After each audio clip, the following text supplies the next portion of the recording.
Менің есімім Аманжол болады. Мен осы алтын шаңырақ қоғамдық бірлестігінің төрағасы боламын. Біздің осы қоғамдық бірлестіктің басты мақсаты осы елдің болашағын ойлаған жастардың басын қосып, соларға бір мүмкіншілік беру. Біздің болашақта осы келесі жылға үлкен бір жобаларымыз бар.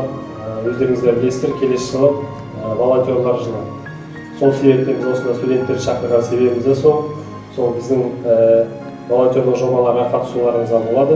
Енді арамызда Ермауыт, Абылай бауырларымызға келіп нөмірлеріңізді қалдыруларыңызға болады. Өздеріңіздің бір волонтерлық идеяларыңыз болса, келіңіздер, отырамыз, сөйлесеміз. Біздің есік әрқашанда ашық. Енді осында бүгінгі жобамызда осы сол бір волонтерлықтың бір жобасы деп айтуға болады. Осы біздің поэзия деген қазақтың дәстүрінің бір үлкен бір орын алады. Поэзия кешінің осындай анау Астанадан ат тербетіп, осындай қазақ өлеңдері толып келіп отыр. Және осы сөзімнің соңында бір осы кешті ұйымдастыруға осы көп көмек көрсеткен осы ағаларымыз бар. Осы негізі кештің спонсорлары осы Қазақмыс компаниясы.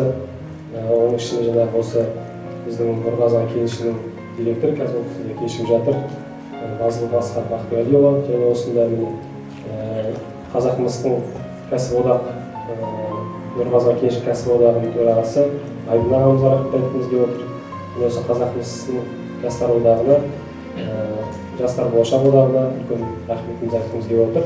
Және осы кешімізді бастайық. Сөздің кезегін осы қазақ өлеңдері қолына беру.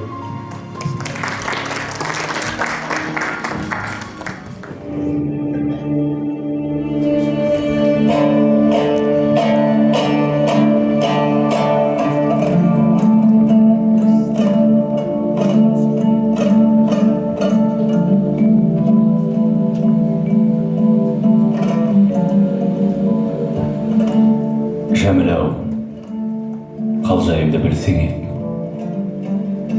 білмеймін қайтерімді. 17-імде бөлшіреп алған отым, қайтерем қайта қарып жүрсе мені. Бір дертке ұшырадым бұл күнде мен, қоштастым сауығым мен күлкім менен. Жүрегім жерік болған жағдайы бар, бір бәле жатыр біле бүлкілдеген. Ынтығып, аңқыл менен, күңгіл менен, жеткізіп айту қиын құр тілменен. Бүгін маған 20 керек боп тұр, алдында хор қызының іркілмеген. Белгілі, саған менің маубастығым, сабырсыз аузы күйген албастығым.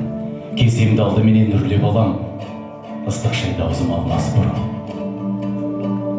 Ойласам, талай-талай қырбасыппын, досым деп, доңызбен де сырласыппын. Жәміл-ау, қалың достан қалған сенен қайте ғашықпын, шын ғашықпын.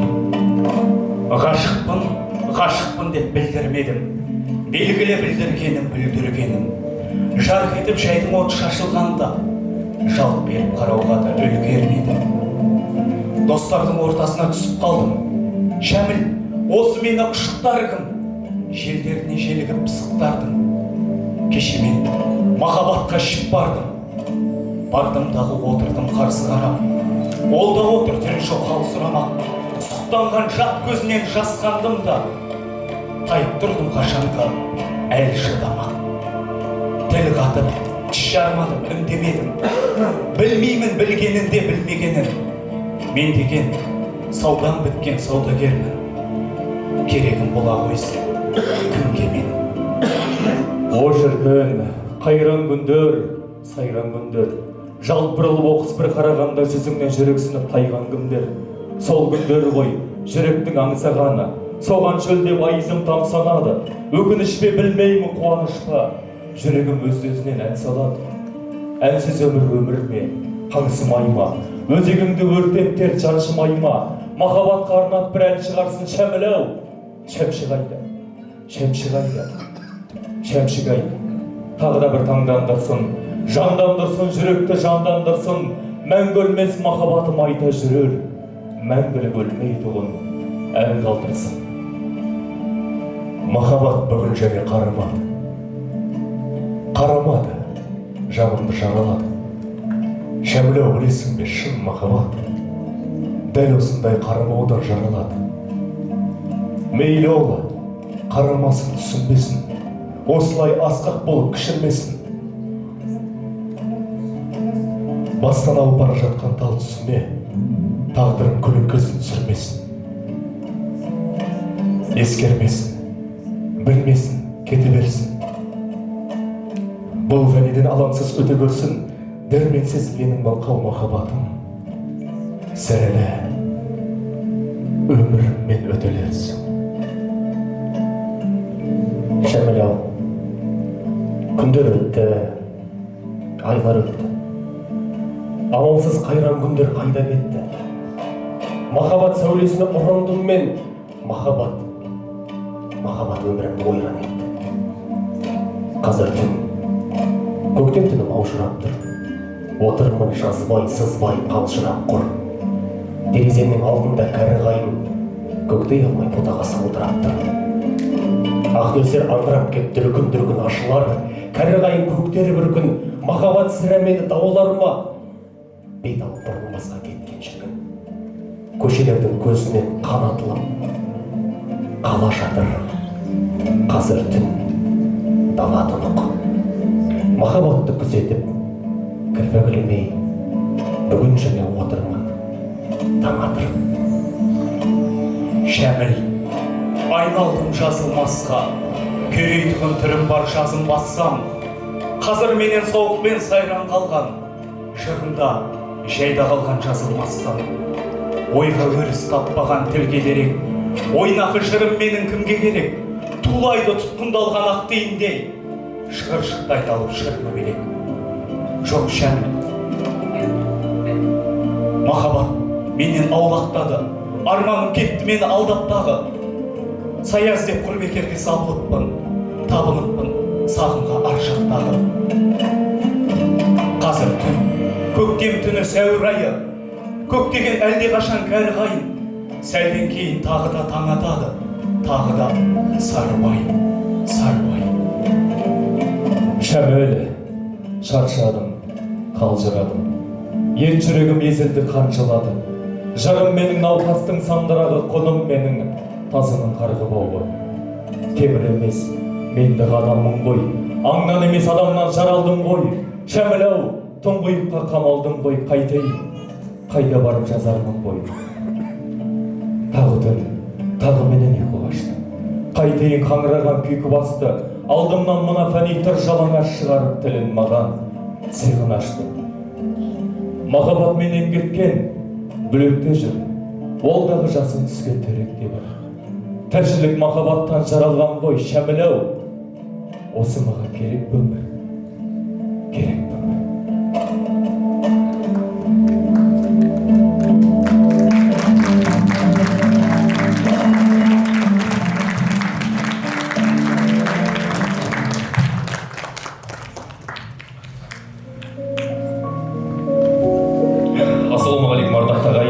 Қайырлы күн, құрметті өлең сүйер, өнер сүйер қауым.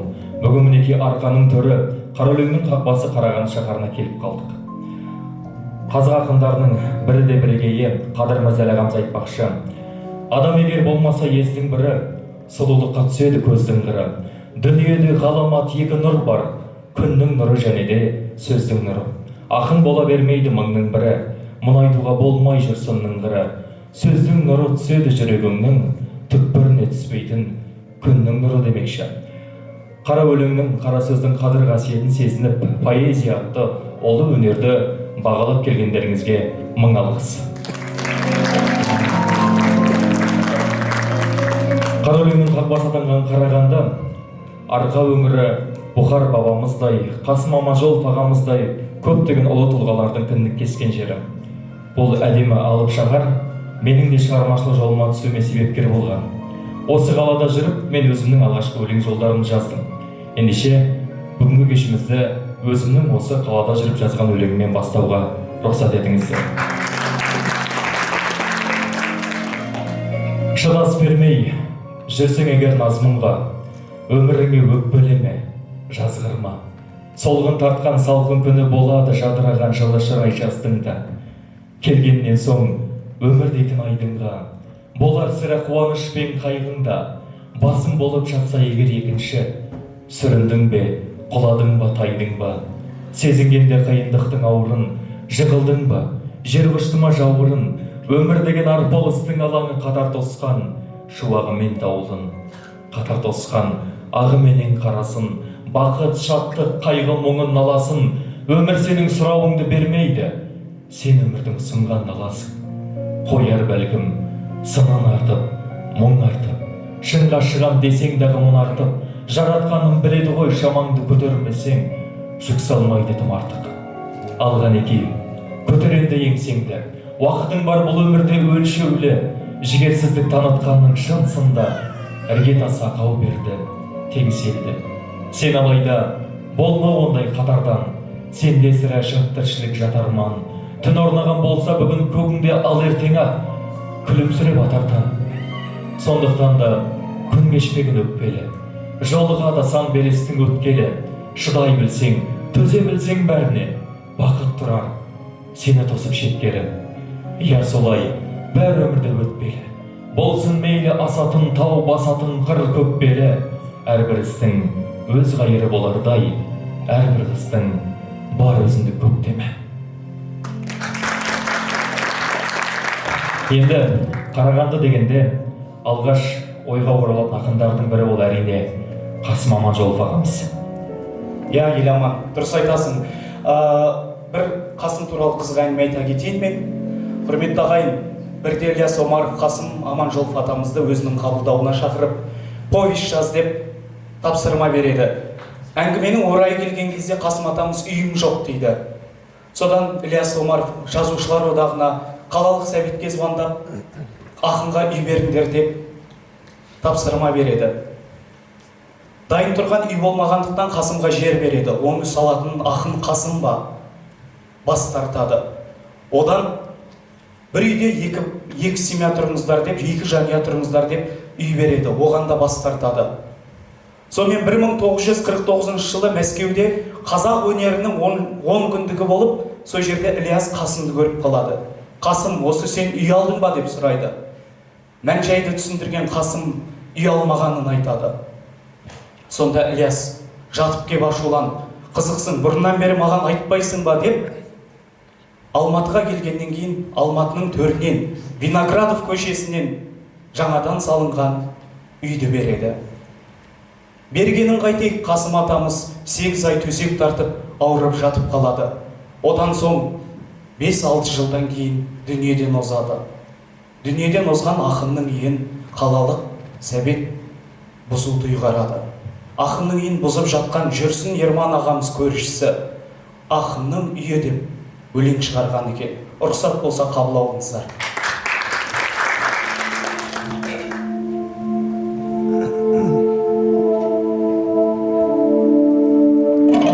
Дегені қайда басылды үйім, ақылым жетпей ашиды миым. Виноградов көшесіндегі қиратып жатыр Қасымның үйін. Шақырда шұқыр, шаққанда әйнегін, ажалдың сездім ақпандай лебін. Бір-бірлеп сөгіп қабырғаларымды, кеудемді бұзып жатқандай менің. Төбесі үйдің ашылды міне, бұрқырап тозаң шашылды гүлі. Топырақ шашып жатыр ма дерсің, қиянаттарға Қасымның үйі. Мезгілдің мойырт кесімі сынды, пеш құлады, есігі сынды. Ақынның соңғы мекені еді, сәби жырларды, бесігі сынды. Үй керек емес Қасымға енді, қарайып тұрса басында белгі. Күркілдеп жүріп кешірер ақын, майсана бол, тасқан елді. Алдымда сенің елесің тұрды, Тәңірдің өзі жебесін жырды. Жаутаңдап маған қарады ұлым, ақынның үйін неге сындырды? Шешімін алса қалалық сәбет, қиратар үйді бар анық себеп. Ұғынып өскенмен ұғармын ау, қорқамын бірақ ұлым ұқса деп. Тағы бір сауал тұрғандай ойда, Тахауи қайда, сырбайлар қайда? Ақынның үйін қиратып жатыр, шырылдап бізбен айқайламай ма? Шындықтан үміт үзген ме бәрі? Алқынса жүрек іздер ме дәрі? Келеді кезек, сіздерге дәлі, біздерге дәлі. Дүлдүліменің жар көшіндегі бауырын жазып бір көзілмеді. Қиратып жатыр қасымның үйін, біздің үй соның іргесінде еді.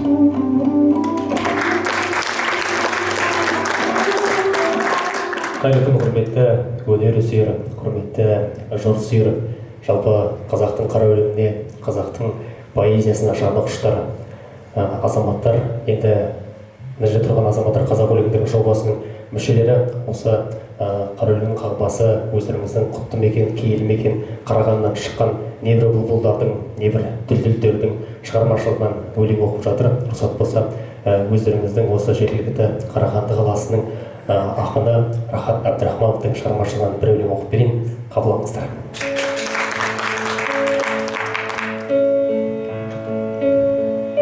Жанымның білем тыншымайтындығын, тұнжырап қалса мына маң. Алладан менің бір сұрайтыным, бақытты болсыншы баршадан. Қастық қылғанды кем көрер деме, аяймын олар жыласа. Аяқтан шалған пенделерге де қолымды созам сұраса. Өзгерттің осы кейпімді мүлде, өшпеген мендік еш үміт. Сыртымнан өсек дейтін ерітте, ішімден жүрген кешіріп. Қарсы алған жақсы ақтаңды көппен, тағдырыңды өзің таңдайсың. Біреуге күй жаққан жүрекпен, біреуді сүйе алмайсың. Санамда енді тұрақтайтындар, білмеймін тау кім, төбе кім, мені ұнататындар, ұнатпайтындар, бәріңді жақсы көремін.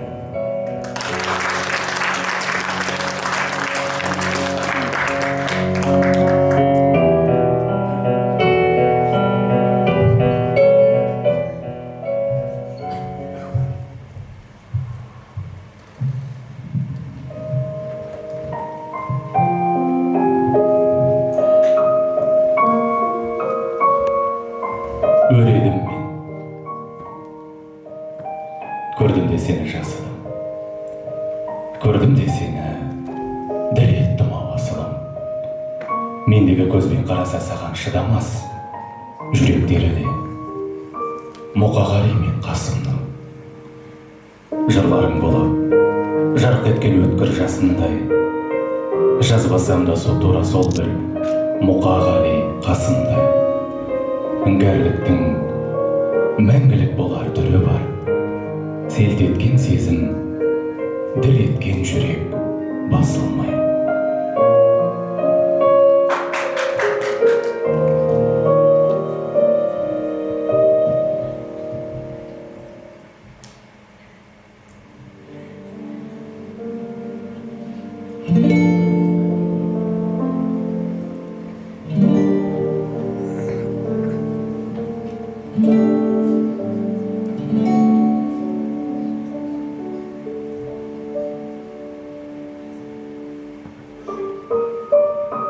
Жүрегім қойда қылыңды алмай, көрдім де сүйдім алаңсыз.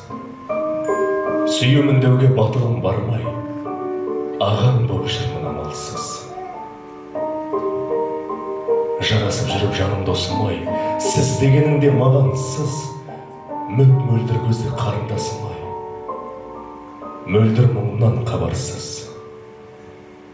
Сырт айналардай сырымды білсең, сыртыңнан сүйдім сездірмей, мазалап жатқан мұңымды білсең, мезгілсіз келген мезгілдей.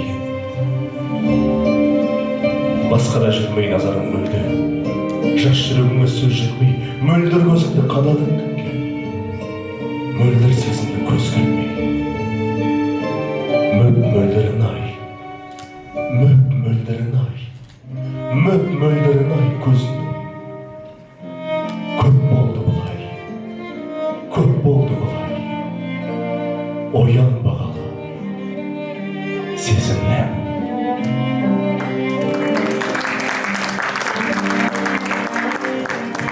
Жалғыз ғана махаббатқа жетпейді әннің өресі, махаббаттың өзі ғой әннің асыл төресі деп кезінде бір данышпан айтпақшы. Ардақты ағайын, енді осындай керемет елді мекен Қарағанды қаласына ат басын тіреп келгеннен кейін қазақта айтады, бұлбұлды түсінеді бұлбұл ғана, бұлбұлға үн қосады дүлдүл ғана дейді. Абай айтпақшы, құлақтан кіріп бойдалар әсем ән мен тәтті күй дейді. Енді асып бара жатқан әнші болмасақ та, бірақ осындай керемет жерге келгеннен кейін көмекейге ән келеді екен. Әу демейтін қазақ жоқ дейді. Енді осы еркін далада еркелеп өскен ерке қыздарымыз, айдай сұлу қыздарымыздың құрметіне жазылған әдемі ән бар. Оны әнді жазған өзіміздің өнердегі достарымыз, әні композитор Ұшқын Жамалбектікі, сөзі ақтөбелік айтыскер ақын Оразбек Қиынбаев. Айдай сұлу қыздарымыздың құрметіне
поэзия кешіне келген осы жерде отырған ағалар ағаларымыз бар, әпкелеріміз бар, бауырларымыз бар, іні қарындастарымыз бар. Жалпы біздің жоба жайлы, қазақ өлеңдері жайлы кішігірім таныстыра өтсек, жалпы не жоба, не мақсатпен құрылды дегендей. Жалпы қазақ өлеңдері жобасы 2017 жылы осы сахнада өнер көрсеткен Тастик атты бауырымыздың былайша айтқан кезде ниетінен шыққан жоба десек болады. Себебі осы қара өлеңге деген, поэзияға деген махаббатының арқасында осы жерде өнер көрсетіп жатқан азаматтардың былайша айтқан кезде басын біріктіріп, бүгінде желі дамыған заманда, яғни Инстаграмда біздің яғни ақындарымыздың өлеңдерін дәріптеу мақсатында, насихаттау мақсатында құрылған жоба деп айтсақ болады. Бүгінде біздің жобада негізі 7 ер азамат жігіттер бар. Енді екеуі белгілі бір себептермен келе алмай қалды.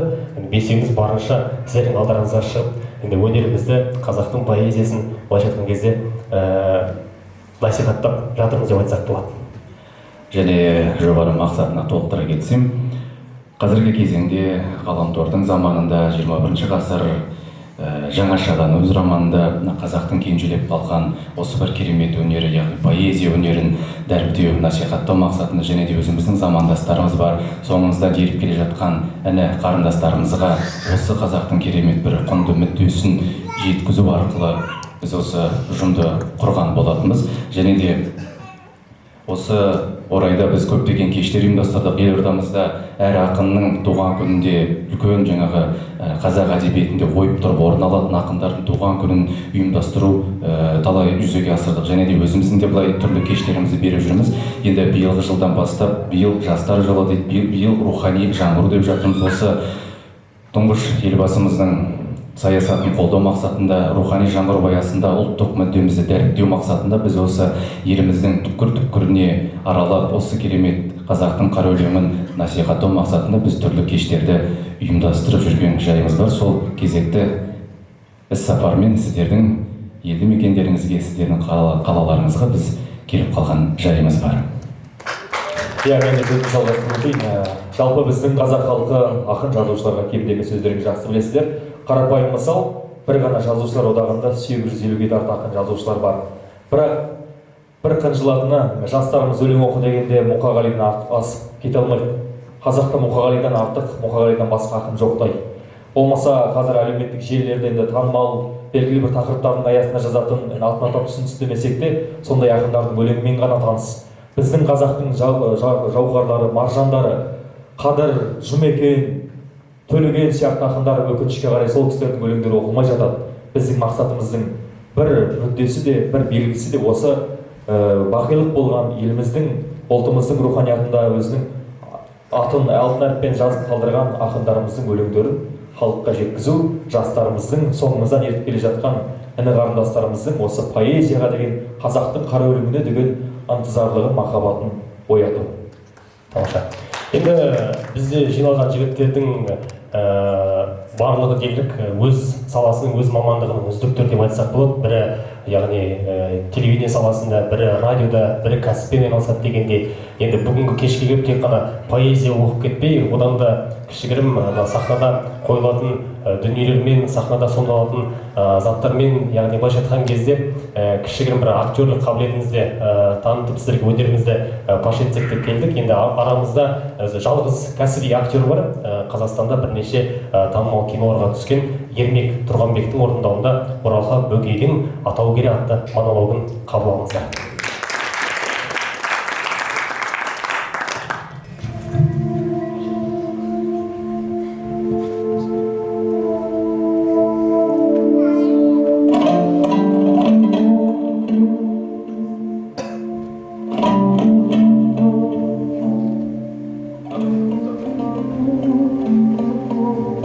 Адамды құртатын ой дейсіздер ме?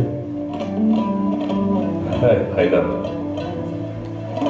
Адамды құртатын ойсыздық шығар. Менің қансыраған үнімді естір құлақ, оғар құлық жоқ.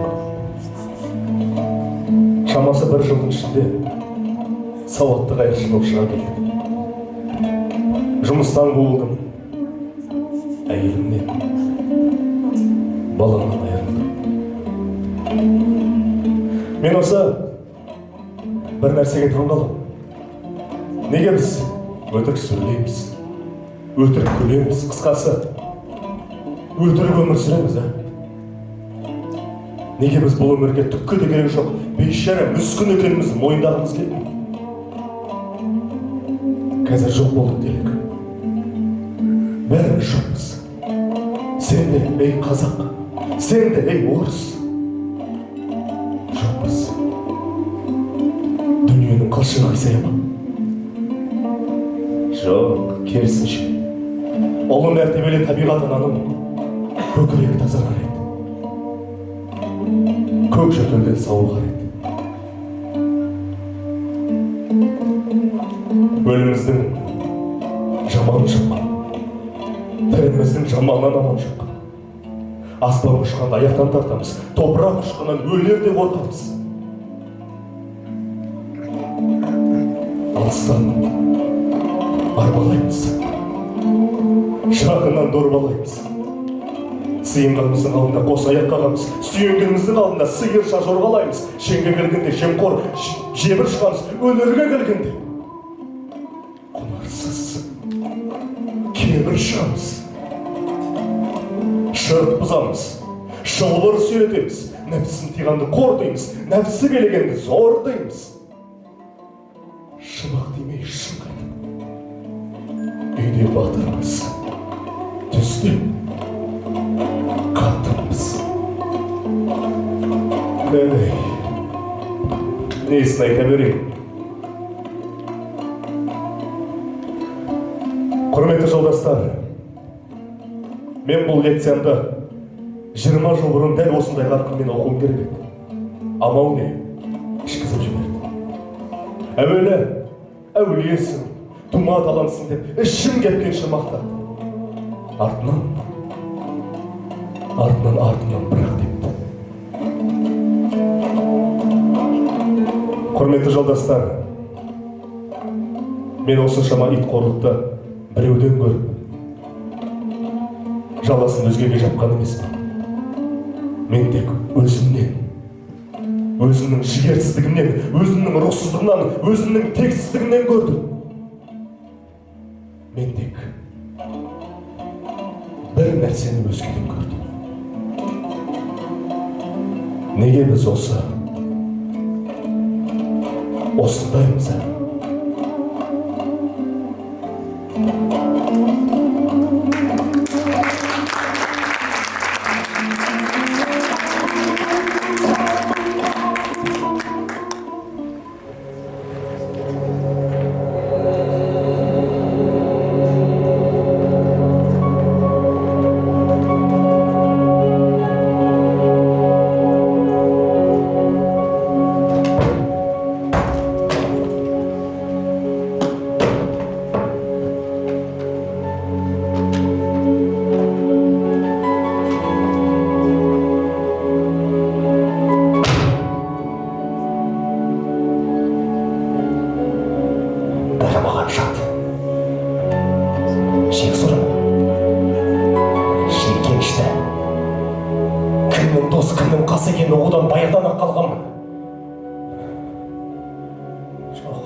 Жоқ, мен достарым жоқ.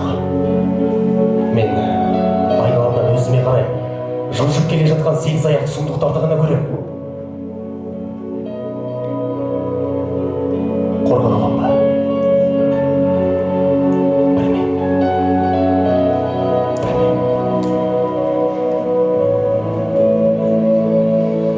Мені бұдан тек қана бір керемет құтқара алды. Мен кереметтерге сенем. Себебі кереметтер болуға тиіс.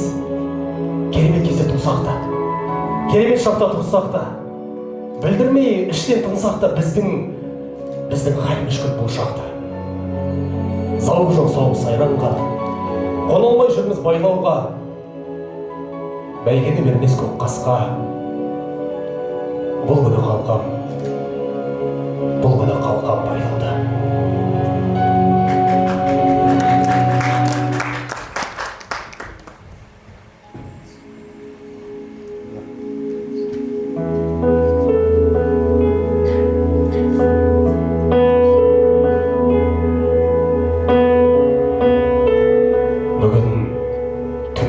жерде тарбалар ұшып өтті. Біздің жаққа қарай ұшып өтті. Балконға жүгіріп шығып едім, мұрныма ауылымның көктемдің иісі келді. Сонау айқайдастан соққан жайлаудың самалының иісі келді. Сонау соғыс жылдары шешем екеуміз әжемде бар малайдап барған алғаш балғын балауса шақ есіме түсті. Көз алдымда әлі малайға таптамаған шәргөденің жап-жасыл жазығы тұрды. Сол кезде, сол табиғатты маған бірінші көрсеткеніңе құлдық тәңірім. Күн жылыған, жер жібіген құстар келген шақтарда, төрде көрген төрт түлікке төл жамырап жатқанда, көзімді алмай қарайтынмын егістікке телміріп бірде шалқып, бірде жанған, бірде өшкен оттарға. Естігенде сазға қонған саралаға сыңқылын. Көктем келіп, қалыптау деп жантыным. Қара нөсер төгіп тұрған қара бұлттың ішінен аңғарушым айқұш-ұйқыш алмас қылыш жарқылын. Содан жаз кеп, ен жайлауға Шалгөдеге көшкенде, алдымыздан аңқу желі айқай-тастан ескен жел, туған жерін өмір бақи ұмытпасын деген ғой, айналайын аналарым кіндігімді кескенде. Солан деген, қалам тартсам жыртылмайды жерімсіз. Мен сезем, мен сезем, күтіп жатыр тек үнсіз. Туған жердің топырағын сүйе алмасам мәңгілік, онда мені қалды деңдер көмусіз де кемінсіз.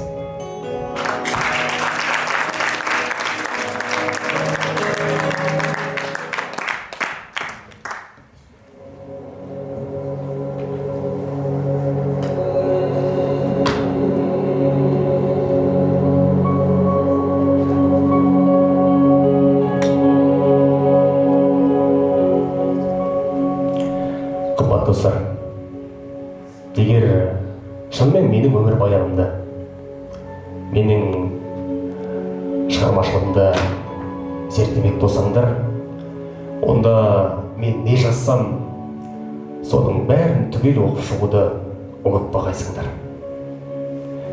Менің жеке өлеңдерім өздерінше ештеңе құрамайды. Ол поэма іспетті, бір тұтас, басы және аяғы бар. Ол кейде күлімдеген, кейде түңілген жанның үніндей. Сонымен достар, менің бар жазғаным бір ғана бүтін поэма. Адамның өмірі мен өлімі, қуанышы мен қайғысы туралы поэма. Егер нанбасаңдар, барлық өлеңімді жинап, бір жинаққа толып тастаңдар. Тек естеріңде болсын, әрбір өлеңім өз орнында тұрсын. Яғни жолына және бойына қарай. Содан соң зер салып оқыңдар. Сюжетіне көңіл аудармай-ақ қойыңдар. Ал композициясы мен архитектоникасына зер салыңдар. Егер мен онда болмасам, онда ақынның да болмағаны. Туған халқым, қатемді кешір мені. Сенің арқаң сескенбей есіргенім. Егерде жырың болмай ұрың болсам, алақанға саласың несің мені? Жоқ, менің жүрек емес төсімдегі, ол бір от сенің ұлы көшіңдегі, өзіңнің жандырғаның, өшіргенің әзірге тастаған жоқ есім мені. Уа жұртым, кешір мені. Аманат бір өзіңе өлсем денем. Аманат бір өзіңе жырым сырым. Аманат асау жүрек жырым, жолсызбен жортамын деп, орта жолда жете алмай жетеріңе жалдылың. Туған халқым, қатемді кешіре көр. Кеш қылмай несібе бер. Ақындая өмірге ақын бергін, көрікті болсын десең көшің егер.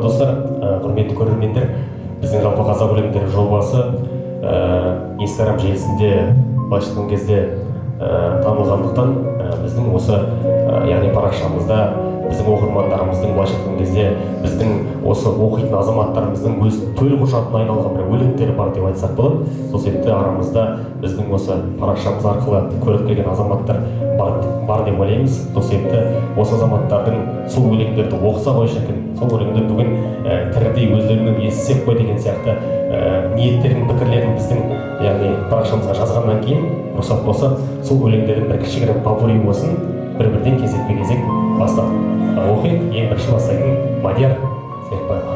Рахмет көп. Ардақ құрметті жігіттер, құрметті кеш қонақтары. Бағанадан достық туралы, өмір туралы, тағысын басқа көптеген тақырыптарда өлеңдер оқылып жатыр. Енді осындай керемет кеште бір асыл аналар туралы өлең оқылса деп өз басым ойлап тұр. Енді кезінде бір анадан сұраған екен, қай балаңды жақсы көресің деп. Сондай да сұрақ болады екен ол. Жаңағы ананың айтқаны бар. Ауырып жатқан баламды жазылғанша жақсы көрем. Сыртқа шығып кеткен баламды үйге қайтып оралғанша жақсы көрем. Кішкентай баламды есейгенше жақсы көрем. Жүрегім тоқтағанша барлығын бірдей жақсы көрем деген екен. Жалпы біз бұл өмірге келгеннен кейін бәрін де таңдай аламыз. Досты да таңдаймыз. Өмірдің қызығын соларменен бірге іліп самғаймыз. Жарды да таңдаймыз. Ұрпағымызды да жалғаймыз. Жұмысты да таңдаймыз. Уақыттың талайын соған арнаймыз. Бәрін таңдауға болады. Бірақ естеріңізде болсын, өзімізді өмірге келген ананы ешқашан да таңдай алмайды екенбіз. Мұхаммед саллаллаху алейхи уассалам пайғамбарымыз айтпақшы, ең бірінші кімді сыйлайын дегенде анаңды сыйла дейді. Одан кейін кімді сыйлайын дегенде анаңды сыйла дейді. Тағы кімді сыйлайын дегенде анаңды сыйла, одан кейін әкеңді сыйла дейді. Ендеше түн ұйқысын төрт бөлген, тас омырауын жүгіткен барша аналар қауымының құрметіне Рүстем Қайыртайұлы өзінің жерлес ағам, сол кісінің өлеңі аналарға.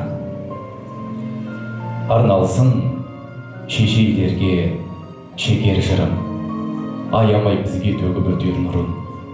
Алыстан келгеніңде алдыменен анаңның бетінен сүй, көкем күнім. Ол сенің әкеңді де сыйлағаның, ана болмай туып еді әкеңді кім. Ешбір еркек ешқашан жасай алмас әйелдердің дәл мына екерлігін. Біріншісі басқа үйге келін болу, балдай сіңіп білдіртпей бөтендігін. Екіншісі адамнан адам шығу, толқып күтіп толғақтың жетер күнін білмейміз ау. Мың күндік майданыңнан бір күндік толғақ қиын екендігін. Қызығасың, Мадияр, шынымен де анамыздың ақ сүтімен біздің бойымызға мейірімділік, махаббат, дүниедегі ең асыл қасиеттер дариды. Ендеше анамыздың ақ сүтімен, ананың ақ сүтімен мейір емізген демекші, Қадыр Мырза ағамыздың бір тамаша өлеңін оқып берейін.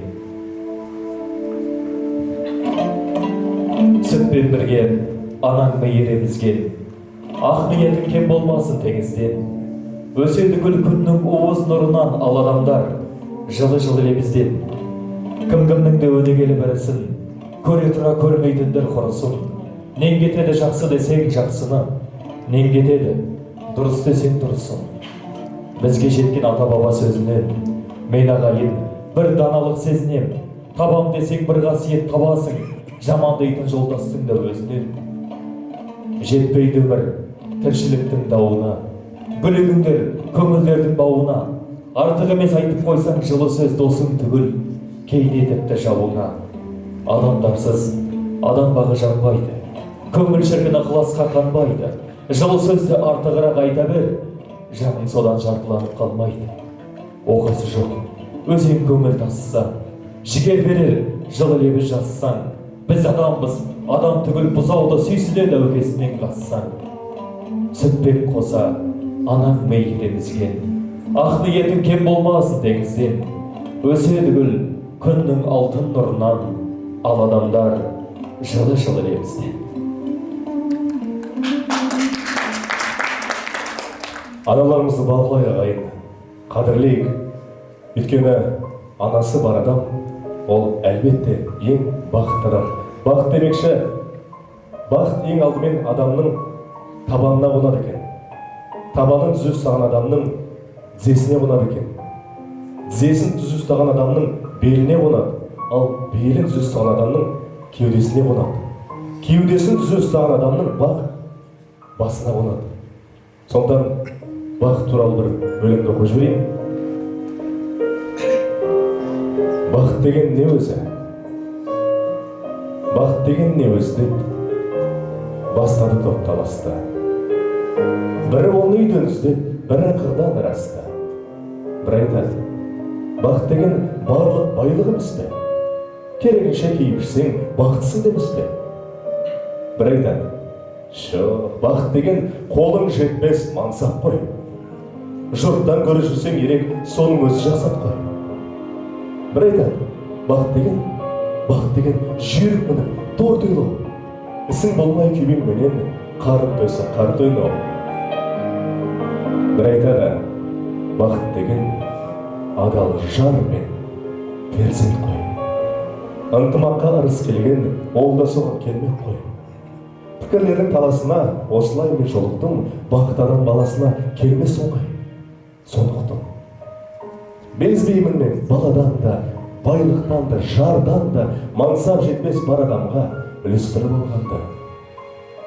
Үміт үзбей іздейді олар, таңдап сол бір жақұтты, оны алыстан іздемегін. Жүректен да бақытты болыңыздар.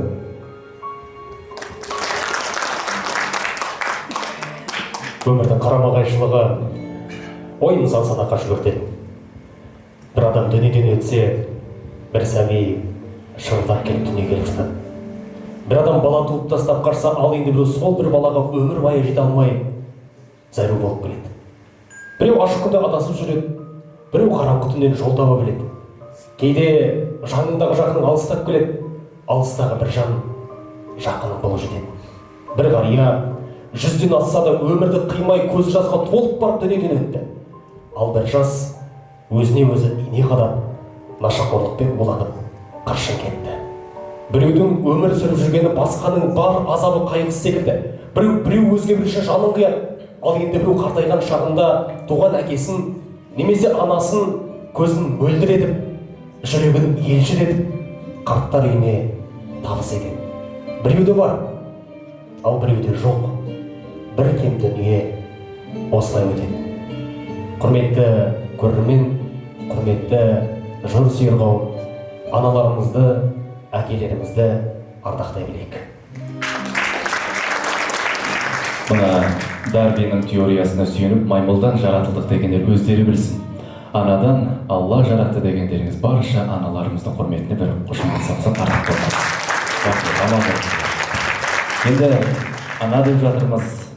Жалпы қазақтың кез келген қарагөз қызы, біздің ерке қыздарымыз, ол болашақ ана.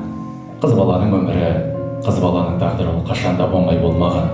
Алыстан балалары жүгіріп шыққан сәтте қазақ сүннет бойынша ең әуелі назарын қыз балаға аударған. Себебі қыз жат жұрттық дейді, қыз қонақ дейді. Ұлттың намысы қыздың арымен өлшенеді дейді. Енді осы орайда осы Инстаграм желісінде, ғаламтор желісінде өте кеңінен таралған менің бір өлеңімнің бірі, мен жазған жоқ, Монторғайлық Ақын Саяда беріп жазған, бірақ менің орындауымда кең таралған болатын. Соны көп жерде сұрап жатады. Сол өлеңді осы кешімізде отырған қыздарымыздың құрметіне, тұрмыс құрмаған қыздарымыздың құрметіне арнағым келіп тұр, қабыл алыңыздар. 5 күндік мынау жалғанда, жетсінші бәрі арманға, ақ көйлек күйеу бұйырсын, тілерім нәзік жандарға. Сыйласын жары тәтті өмір, өтсе де бастан шақ небір. Бұйырсын ата байсалды, бұйырсын ене ақ көңіл. Шаттыққа бөлеп әр үйді, жарық қып тұрар фәниді. Атансын ана ол үшін, бұйырсын сүйіп сәбиді. Құламай жүгі жиылсын, тағдыры қыздың қиылсын. Қазақтың әрбір қызына осының бәрі бұйырсын. Аумин. Тамаша. Енді қазақ поэзиясының падишасы Фариза апайымыздың жақсы көру деген өлеңін оқып берейін. Дүниедегі ең керемет сезім ол әрине біреуді жақсы көру, сені біреудің жақсы көргенін сезіну. Жақсы көру не деген кереметең, қарағаны біреудің жебеге тең, бейғам бара жатқан бобалы ішімнен кімдер қалай қарайды елеп өтем. Өмір сүру үшін де біреулердің сені жақсы көруі керек екен. Сонда жанда от ойнап, жанар жібіп, иесіз қалған кеудеме қамалды үміт. Қадалғаны біреудің саған күдік тілеулесте сезімін қалар бүгіп. Сонда дағы көңілін анау жерден айтқызбай-ақ несекар қалам біліп. Көп айтса да сөз емес жаттанды бұл. Жақсы көру дегенің жатқан ғұмыр, сөніп бара жатқанға жан беретін бұл сезімге қиындау шақтарды бүл. Сен ақсыз аялар жандар үшін тірлігіңнің барлығын тастап жүгір. Ажал соғып, құласа жан шаңырақ, елің жоқтап сыңсиды арша жылап, күрсінумен күн өтіп тіршілігін қайта жалғастырады тамсанып ап. Өмірліге өлім хақ, тек соңында жақсы көрген адамдар қалса мұрат. Бәрекелді рахмет. Енді бүгін қазақ өлеңдері шығармашылық ұжымының кеші деп жатырмыз. Осы кешке әсіресе жастардың, қарагөз қыздарымыздың, ер азаматтардың келгеніне шын жүректен қуанып отырмыз. Сондықтан бір жастық шақ туралы өлең болса.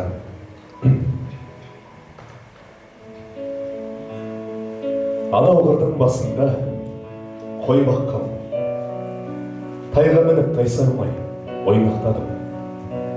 Әке болып үлгеріп жатыр әне, бала күнгі бір ойнаған бойдақтар. Біз кешкен батпақ сумен шаң ауылдың, түсіп кетіп есіме тағы ауырдым. Жусан есі жанарға жас үйірдім, жыбырлатып ішімнен танауым. Кеткенімше табаным тілім деніп, жарысқан жел ұйыммен тұлым дедік. Міне бүгін уақыттан қалып қойып, жылауға ұялдық та күлімдедік. Қалып қойсақ, жылаушы бір баладан. Балалық, намыс кеуде тырналаған, уақыт бүгін атаман болды бізге секундтары шанадай сырғанаған. Жігіттік жетіп бүгін жымияма, бал дәурен батып барат бір ұяма. Бар қызығы ғаламның қамсыз күлген, балалыққа жетпейді дүниені. Шын махаббат бар ма өзі жоқ па деп. Сол сұраққа түстік талай отқа кеп. Қыз жібекпен төлеген ғашық жандар не деген. Бірақ олар қосылмады. Қосылғанда кім білсін, бастарынан өтпегенде мың бір сын, елесінде қалар меді аттары қорланменен естай махаббаттары. Тағдырлары қозыменен баянның, күндерінің ерде барып батқаны. Бірақ бұлар қазағымның мақтаны. Шын ғашықтар әкем, анам үйдегі. Сынаса да сынаққа бас имеді, бастарына қандай таяқ тимеді. Төлегеннен артық жері әкемнің, отау қырда оны өрге сүйреді. Қыз жібектен артық жері шешемнің, бес баланың маңдайынан сүйгені. Махаббатты кітаптардан іздеме, Құранымызға алданамыз біз неге. Махаббаттың мәні кеткен заманда бұралаң жол кесігеді сағанда. Түйсік болса түсінерсің санаңда. Нағыз сезім әкең менен анаңда. Ромео мен Джульетта да түк емес, шын ғашықтар солар ғана ғаламда.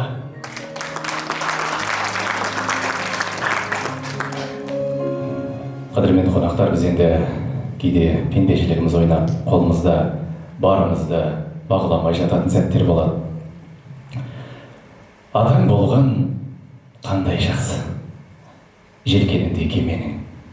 Әжең болған қандай жақсы, құртпенен май жегенің. Әкең болған қандай жақсы, сүйін үшін сенерің. Анаң болған қандай жақсы, орындалар дегенің. Ағаң болған қандай жақсы, өр мінезді табанды. Әпкең болған қандай жақсы, асқақтатар бағаңды. Әнің болған қандай жақсы, бірге басар қадамды. Қарындасың болған жақсы, түзет берер жағанды. Жарың болған қандай жақсы, мінезіңе төзімді. Балаң болған қандай жақсы, сыйлар қашап сезімді. Досың болған қандай жақсы, екетпейтін сөзіңді. Туыстарың болған жақсы, құрметтейтін өзіңді. Адам болған қандай жақсы, сан сынақты жеңетін. Адал болған қандай жақсы, жан шуағын төгетін. Уақыт болған қандай жақсы, мұның бәрін көретін.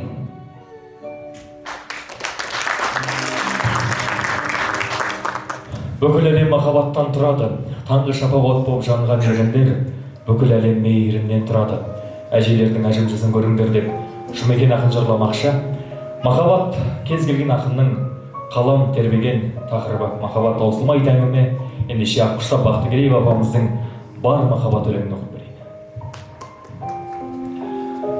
Сен бе дос, өз сертінде тұрмағанға, махаббат жалған десе бұл ғаламда. Махаббат болмаса егер дала кезіп мәжнүн, ләйлісі үшін жынданыр. Махаббат теңеу емес өлеңдегі, емес ол аңыз болған елермегі. Махаббат болмаса егер дала кезіп мәжнүн, ләйлісі үшін өлер ме еді? Ғасырлап дәуірінен озған өлең, мүмкін бе пәк сезімді жаспау деген. Жүргені ұлы Абайдың жүрегінде бітпеген бір ән кеткен Тоғжан деген. Кей сорлы махаббатқа жолықпайды, ондайлар қиналмайды, қорықпайды. Аялап шын қадірін білмегендер қызыл гүл солғанынан қорықпайды. Күн біреу нұр төгетін көктен жерге, қызғалдақ бір гүлдейді көктемдерде.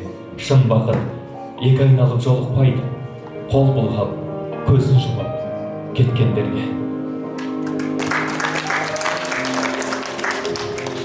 Мына кезінде еліміздің бір туар азаматы Қадыр Мірзәлі атамыздан бір журналист сұраған екен: Қадеке, сіз туған жер дегенде әнде жазасыз, поэзияда жазасыз деп. Бірақ туған жеріңізге бардық, шаң топырақ, ит байласа тұрмайтын жер екен депті. Сонда жаңағы Қадыр Мірзәлі атамыздың айтқаны бар: дұрыс айтасың, онда сен сияқты иттер тұрмайды байласа да, мен сияқты ерлер туады деп.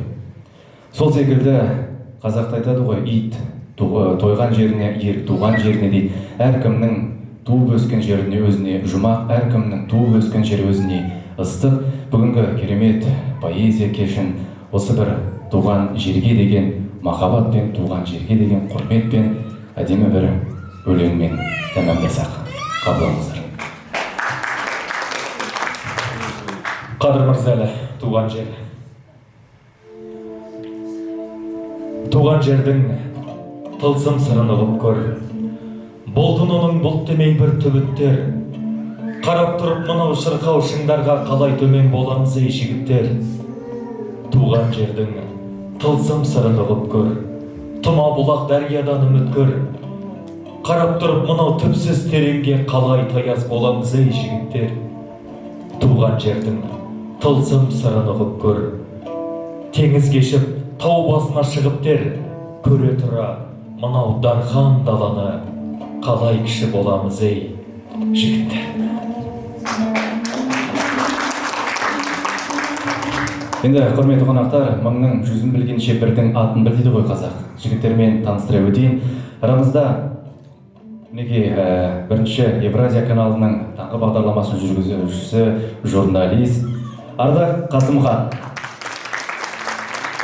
Темірбек Жүргенов атындағы академияның түлегі, актер Ермек Тұрғанбек. Қазақ радиосы және Шалқар радиоларының дикторы, жүргізуші Еламан Әмірғазы. Және де кәсіпкер, шағын жүргізуші, кезінде Хабар агенттігінде жүргізуші болған мен Мадияр Серікұлы.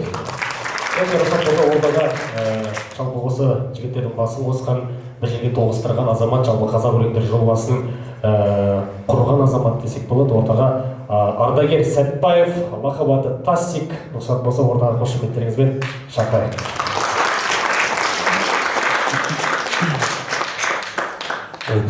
Звуктан келе жатыр. Оған дейін бір өлең оқып. Оған дейін бір қайсысы келе жатыр деп Бауыр керек бұл өмірде сырласатын, мұңдасатын, өзінше үн қосатын, сынаққа да сен үшін қарсы тұрып, бағындырып белесті қырдасатын. Бауыр деген бір әлем, ауыл бөлек, бауырларсыз жаныңда ауыр демек. Бауырлардың тілейік амандығын, бұл өмірде әркімге бір бауыр керек. Бауырымыз бүтін болсын, ардақтағы ағайын. Бүгінгі кешке алтын уақытын бөліп келген әр ағайынға алғысымыз шексіз. Алла разы болсын дейміз өздеріңізге. Осындай керемет өнердің кешінде қазақтың қара өлеңі жасай берсін, қаймағы бұзылмаған қазақтың қара өлеңі ғұмыры ұзақ болсын деп тілегіміз келеді. Елім дейтін жүрегі бар, еңірейтін жастар көп болсын, қазақтың ұлттық мүддесін, поэзиясын, қара өлеңін, мәдениетін, дәстүрін жалғастыратын жастар көп болсын. Ел аман, жұрт тынышта, аман болайық, өнердің өрінде, сахнаның төрінде жолыққанша аман болыңыздар ағайын. Және де жобаның авторы, жетекшісі Тасик Сатпаев. Келескенше сау болыңыздар, қазақ өлеңдері, қазақ поэзиясы жасасын.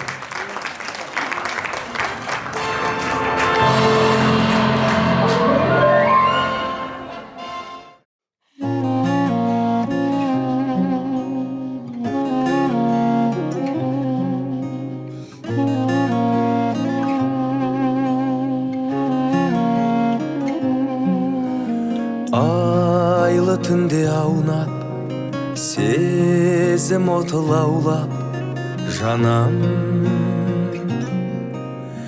Қылығыңмен тәтті, еркелейсің қатты маған. Теңеуіз деп лайық, тауыстым мен қанша қалам. Қызығатын сынды айдың өзі кейде саған.